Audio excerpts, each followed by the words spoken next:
我係蘇少聰，係第8屆立法會選委會界別嘅議員。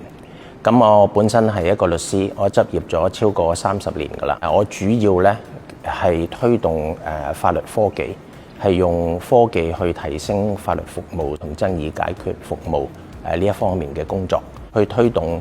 法律界嘅大灣區融合。咁例如而家我哋有一個大灣區執業試，我哋嘅共同努力爭取到翻嚟嘅。法律界咧喺科技應用方面咧個情況係點樣呢？喺香港咧，我哋90%咧都係中小型嘅律師事務所，佢哋係缺乏呢個資源嘅。咁啊，過往嗰幾年咧，我哋都係透過一啲非盈利嘅機構，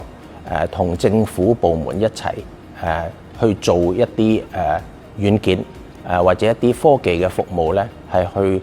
協助呢啲中小企。喺一國兩制3法域底下，其實好大嘅空間。只要我哋通到嗰個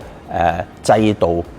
要銜接同埋機制對接到嘅話咧，佢哋係可以協同一齊去發揮更大效用嘅。咁喺呢度咧，我希望能夠咧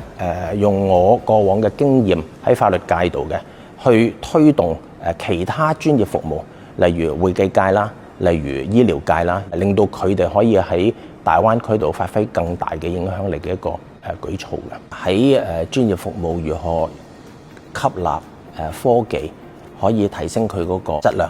香港各行各業能夠更好融入大灣區，能夠做到呢幾樣工作咧，咁對於香港嚟講就能夠再出發啦。